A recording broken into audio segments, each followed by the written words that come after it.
What if I told you that one of the biggest reasons most people stay stuck has nothing to do with talent or opportunity or even hard work? Would you believe that it comes down to two simple habits that the wisest people on earth have been practicing for thousands of years? What more? The Book of Proverbs laid it all out plain, and we just missed it. Here are two powerful habits wise people have that most people don't. Number one, listening. In Proverbs chapter 1, verse 5, and the first part of that verse says, "A wise man will hear and will increase learning." Now, pause on that for a second, because on the surface, it sounds simple. Almost too simple. Okay, doesn't everybody hear? Yes, technically yes, everybody hears. But wise people listen, and those are not the same thing. You see, many a times when we're in a conversation, we're not really present. We're in our heads, already formulating what we're about to say next, already thinking about how to contribute, how to sound smart, how to get our points across. Because of that, we miss things. We miss nuances. We miss wisdom that's sitting right there in front of us, offered freely, and we walked right past it.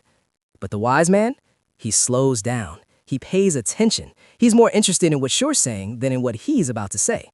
That careful, intentional readiness to learn, that's what separates the wise from the, just aged.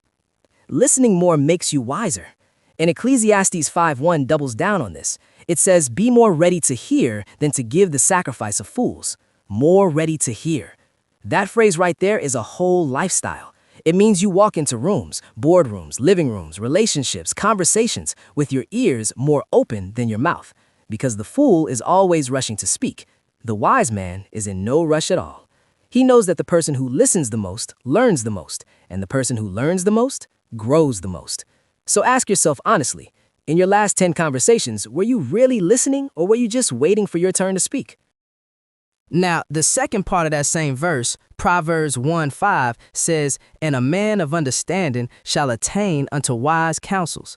This is the second habit, and it hits different because this one challenges the already skilled and high-achieving folks, and that is pride of independence, that "I got it" mentality, that "I've done my research, I've got my degrees, I've got my certifications, I know what I'm doing" energy. And listen, there's nothing wrong with confidence, nothing wrong with competence, but the moment you begin to see yourself as an island of knowledge, isolated, self-sufficient, not needing input from anyone else, you started a slow drift towards the drains because no one has ever grown in total isolation. None. You can't learn everything by experience. Time is too short for that. Some lessons are too expensive to learn firsthand. Some mistakes cost too much time, too much money, too much pain. And that's exactly why God, in his wisdom, placed people around you who have already walked the road you're about to travel. Some of whom have made the mistakes, paid the price, and came out the other side with something invaluable: counsel. But you must be very, very careful with this.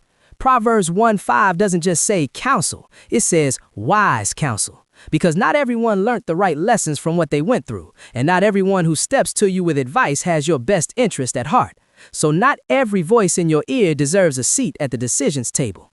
Some people will give you counsel out of fear, some from their own agenda, some from their own limited experience. But I tell you, some from a wealth of wisdom.